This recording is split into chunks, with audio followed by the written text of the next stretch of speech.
Greetings and salutations, YouTube. Yeah, I stole that opening from somebody.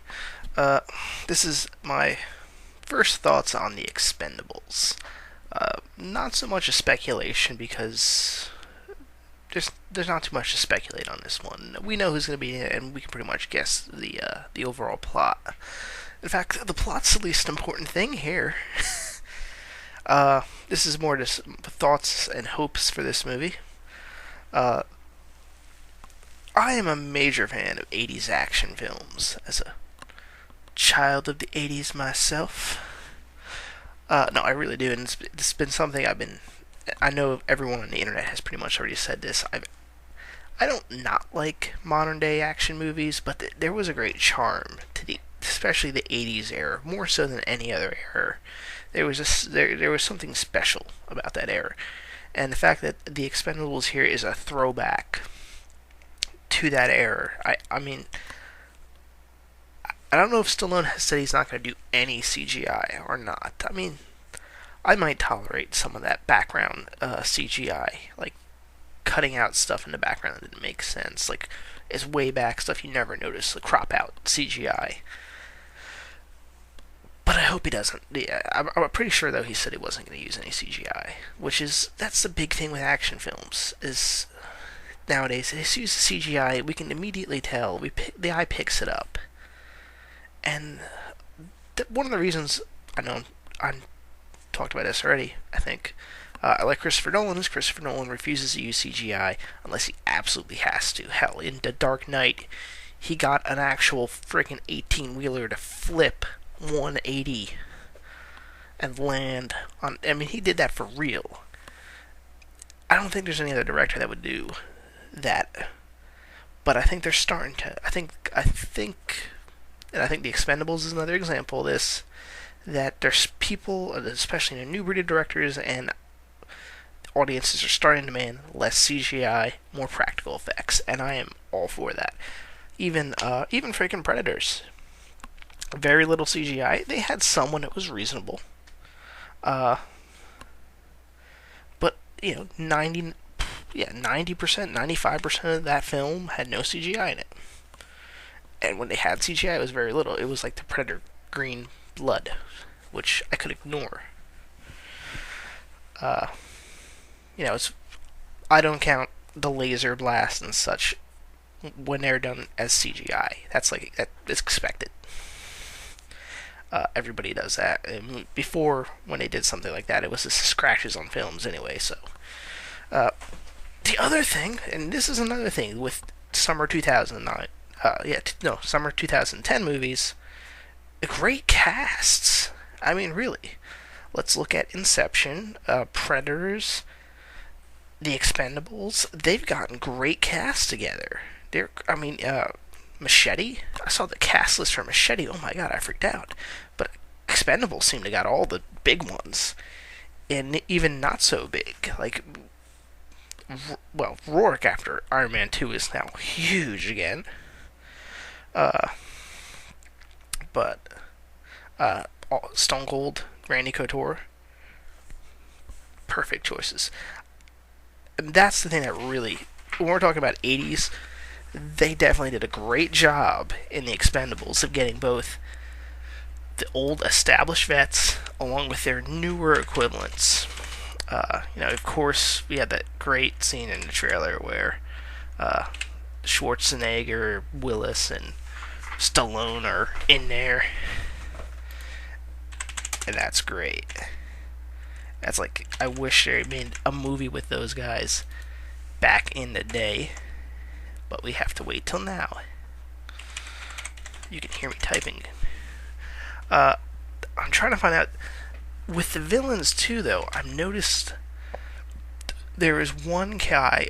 He's not the dictator, but he's the evil British guy, which is another great 80. This is what's. I love it. I can already tell that there's going to be a ton of cliches from the 80s, and this is one. There are certain films you can go, oh my god, this movie had so many cliches, it was horrible.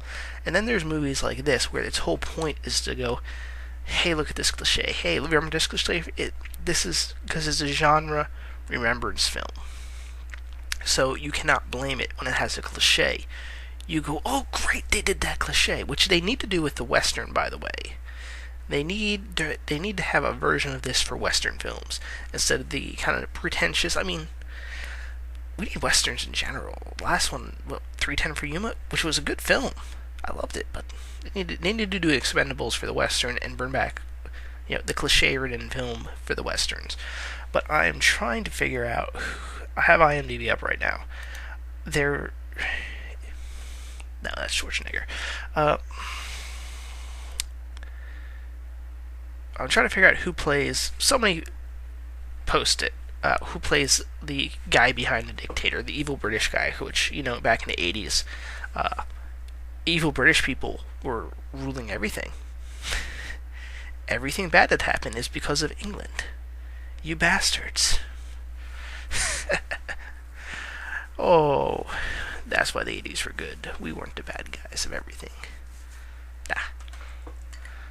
Chinese will replace us this decade. But it's really great that they're doing this. The style looks good. Don't know if there's much more I can say when I'm not really speculating too much. I'm not reviewing either, because you guys know how long my reviews go on.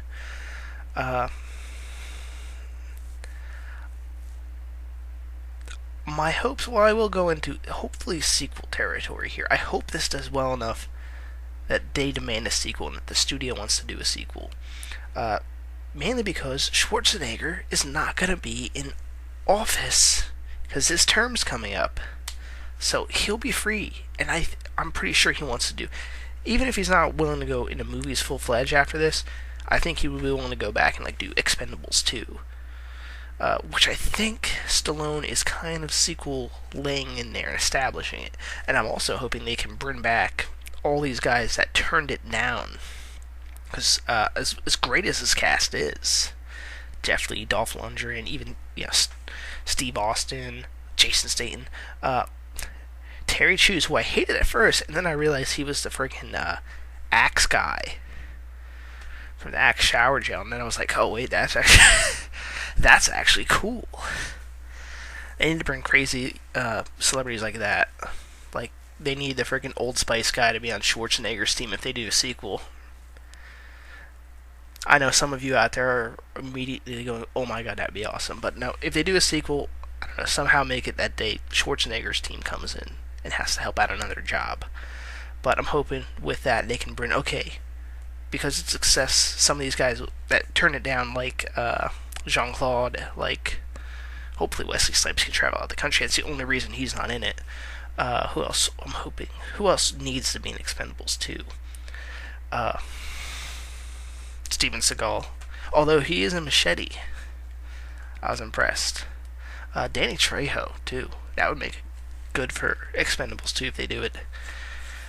I would speculate on the plot, but like I said before, you don't go to see bad guys. They need to be killed.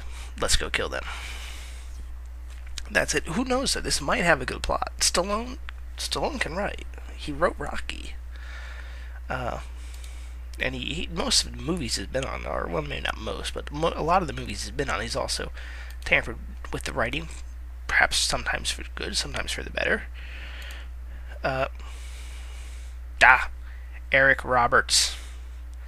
That's the bad British guy that's behind everything. Although, according to his IMDb page, he was born in Mississippi. Oh well. Hugo Weaving was born in Nigeria, but that's who should also be in it if they make Expendables 2. Hugo Weaving as the villain. Because Arnold Schwarzenegger, Stallone, Bruce Willis fighting Megatron.